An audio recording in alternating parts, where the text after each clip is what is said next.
I never thought my life would be split into two parts, the before and the after. The before was filled with soccer games, laughter, echoing through suburban streets, and the comfort of knowing my little girl was safe when she walked home from practice. The after began with a single phone call that cracked my world wide open, leaving me grasping at pieces of a life I thought was unshakable. I'm a mother in my early 40s, a woman who traded youthful dreams for the steady rhythm of teaching, parenting, and loving my family the best I could. I never asked for power or influence or wealth. All I ever wanted was for my daughter to grow up free from harm, free from the shadows I'd once lived in. But fate doesn't care about what we want. It delivers its blows without warning.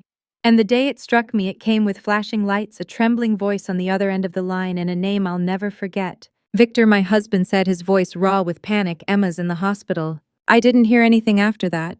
Not the words about the car, not the details about the red light, not even the name of the boy who had driven recklessly into my daughter's body and left her crumpled in the street.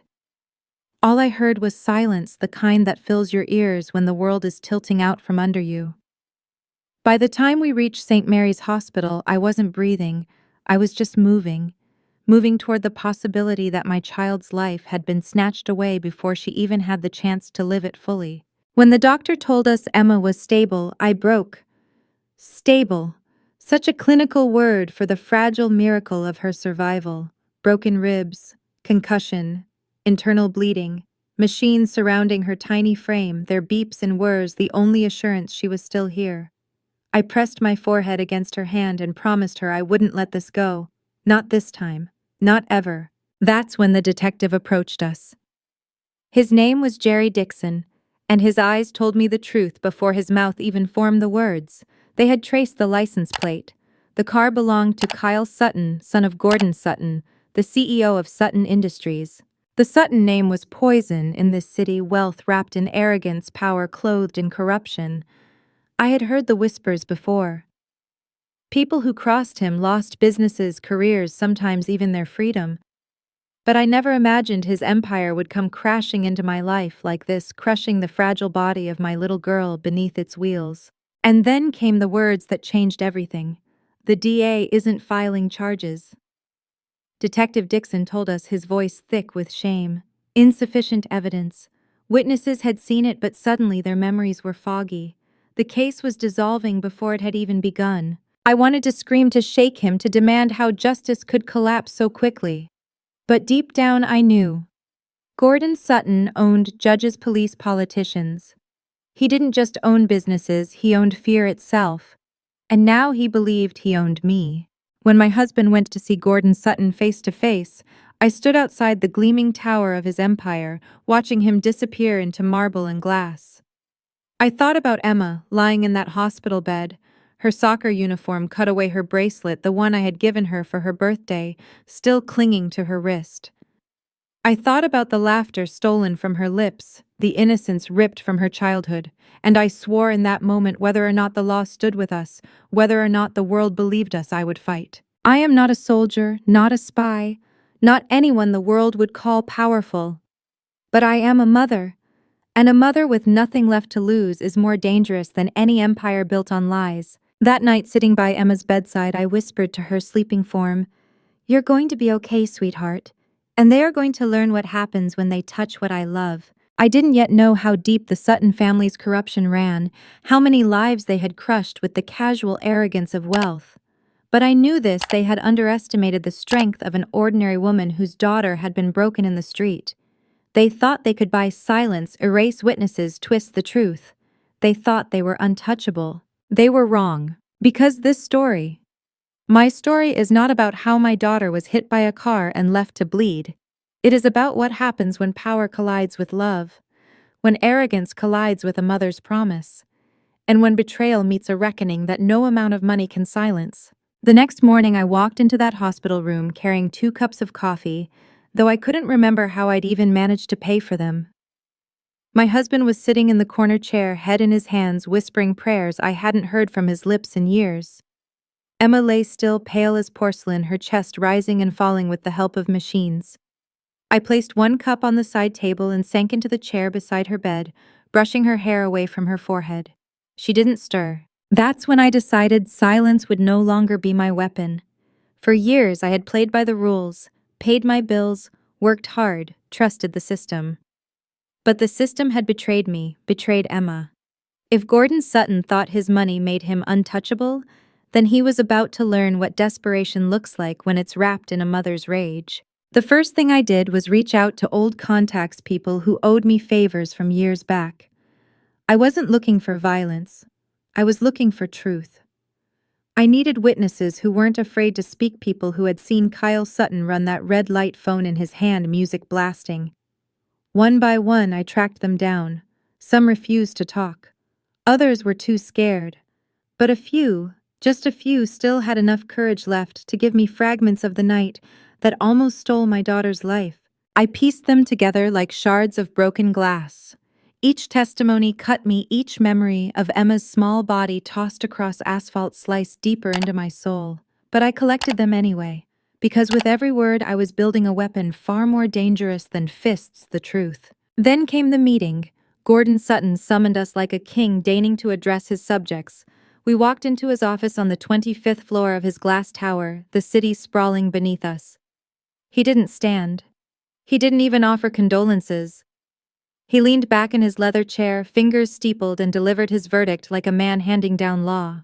"My son," he said, voice smooth and cold as untouchable, "do you understand? Whatever story you think you have, whatever anger you're holding, it won't matter. He'll walk free. And if you're smart, you'll let this go." I wanted to leap across the desk to tear that smug certainty from his face.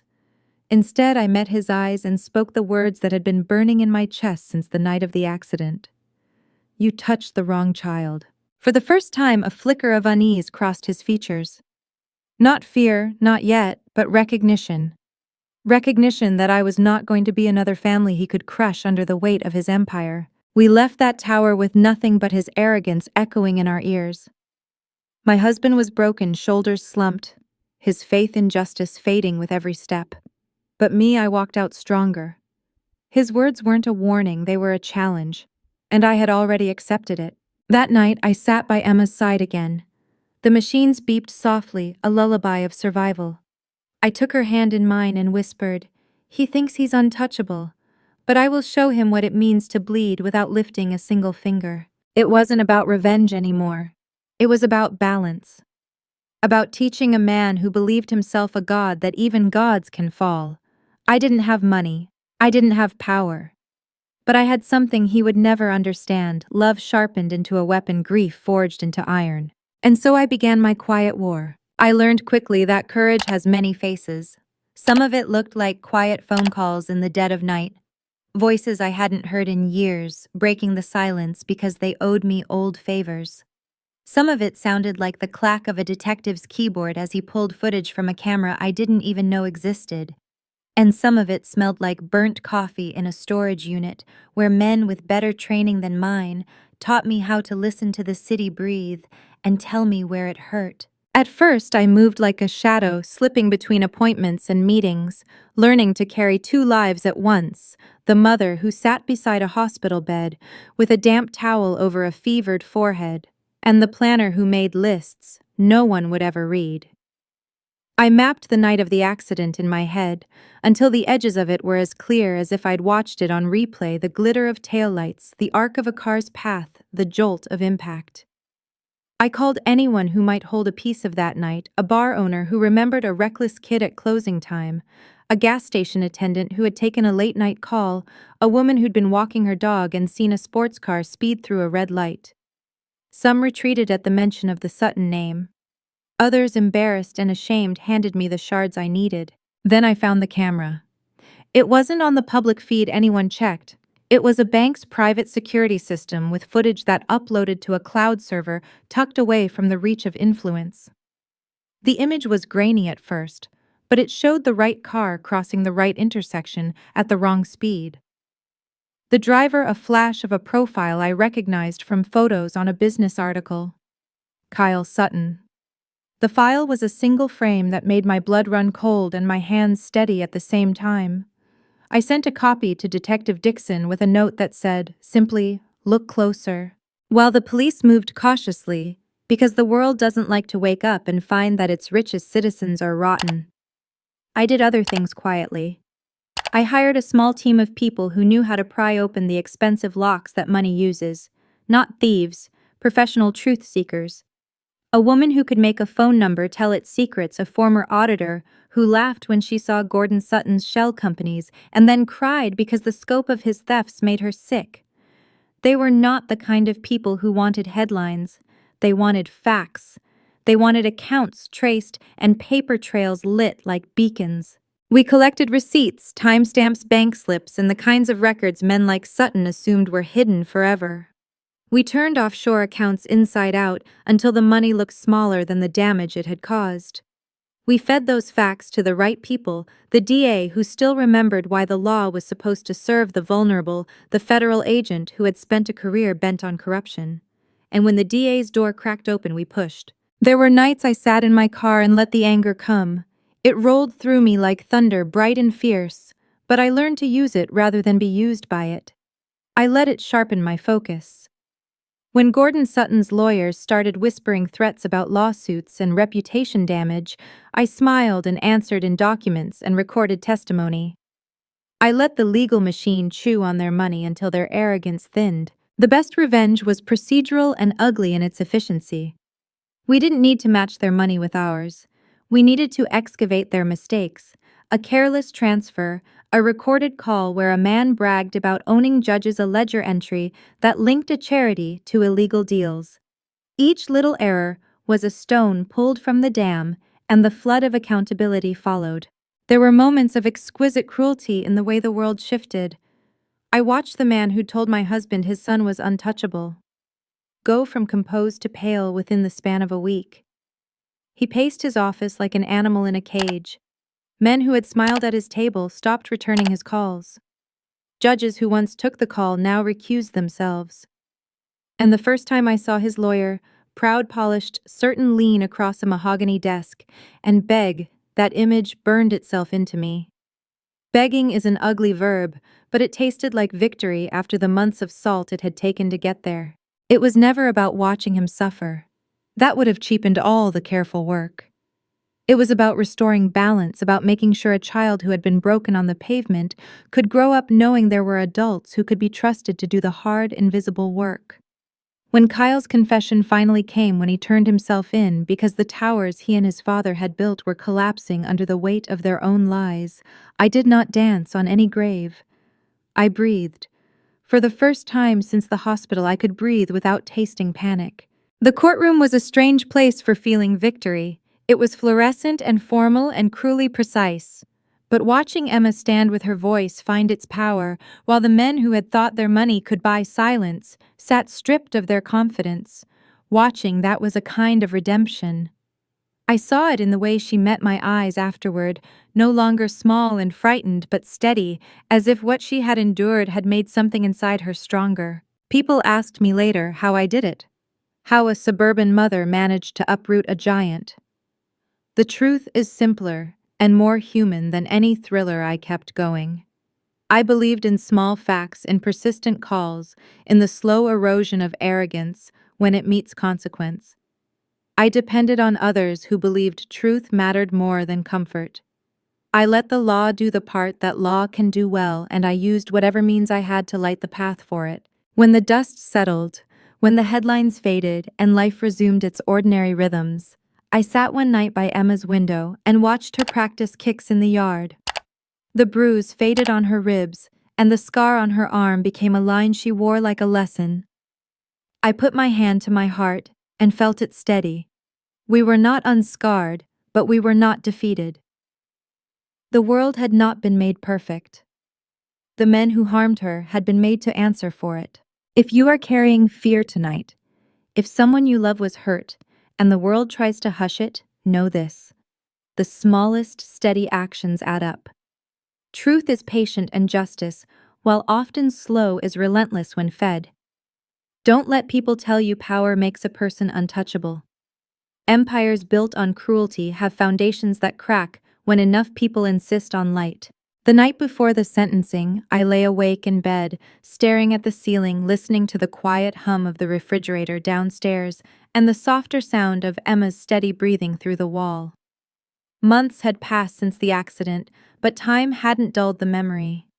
I could still see the streak of headlights across asphalt, still hear the echo of the doctor's voice listing her injuries, still feel the icy rage that took root inside me when Gordon Sutton declared his son was untouchable. That word untouchable had haunted me, but now on the eve of judgment, it felt like a challenge I had already answered. Emma came into my room just past midnight. She didn't say anything at first, just crawled into bed beside me like she used to when thunderstorms terrified her as a child. She was taller now, older, her innocence bruised by betrayal, but in that moment, she was my little girl again. "Mom," she whispered, "what if he walks free?" I wrapped my arms around her and pressed my cheek against her hair. "Then we fight again, and again, until there's no fight left to give, because he will never be untouchable, not as long as you have me." Her shoulders eased and she fell asleep, her breath warming my arm. I lay awake a little longer, but for the first time in months the fear didn't consume me. The courthouse was crowded the next morning. Reporters filled the steps, their cameras flashing, their microphones stretching toward anyone willing to speak. I didn't give them a word. My silence was deliberate. It was the one thing Gordon Sutton could never buy. Inside, the air buzzed with tension. Lawyers shuffled papers, clerks whispered, and Gordon sat in the front row, his face carved in stone, though the cracks in his empire showed in the way his hands gripped the armrests. When the judge entered, the room stilled. The charges were read: reckless, driving, aggravated assault, obstruction of justice. Financial crimes that had nothing to do with Emma, but revealed the rot that lived beneath Sutton Industries. Kyle sat at the defense table, no longer the smug boy who had sped through a red light, but a hollow shadow, pale and trembling. His lawyer tried to plead for leniency, citing youth stress mistakes, but the evidence spoke louder. The footage, the witnesses, the paper trails of cover-ups, and then Emma stood. My daughter, who had once whispered in fear, rose with a voice steady enough to shake the walls. She spoke of the pain, the sleepless nights, the fear of stepping outside. She spoke of the betrayal not just by Kyle, but by the silence of adults who thought wealth excused cruelty. Her words carved the truth into the record. When she finished, the courtroom was silent except for the sound of Gordon shifting in his seat, his empire crumbling one breath at a time. The sentence came like a bell tolling through stone. Years of prison time for Kyle, heavy fines and ongoing investigations for Gordon. And though no punishment could erase the scar on Emma's arm or the shadow in her eyes, it was a beginning. A crack in the illusion of untouchable power. Outside, cameras swarmed again. Reporters begged for comments, for a statement about justice. I looked into their lenses, holding Emma's hand, and finally spoke. "My daughter's life is worth more than any fortune. And no child, no matter who their parents are, should ever be told their pain doesn't matter. Today isn't victory, it's a reminder. Money can't bury the truth forever." The story made headlines, of course. But to me, the real headline was watching Emma sleep peacefully that night. No machines, no fear, just a child reclaiming the quiet she had lost. In the weeks that followed, people stopped me in grocery stores and parking lots and church halls. They told me I was brave. But bravery wasn't what I carried. What I carried was love sharpened into armor, grief reforged into steel. What I carried was the truth that no empire, no matter how rich, can outlast the determination of a mother who refuses to let her child's suffering be forgotten. I learned something through all of this. Revenge burns hot, but justice, true justice, burns steady. It doesn't roar like a fire. It glows like an ember, persistent, unyielding, capable of outlasting even the darkest nights. And though scars remain on both our bodies and our hearts, they have become reminders of what we survived and what we refused to surrender to. So if you're listening to my story, know this: power and money can buy silence, but they can't buy truth. And if you're fighting your own battle, whether in courtrooms or in the shadows of your home, don't let anyone convince you the fight isn't worth it.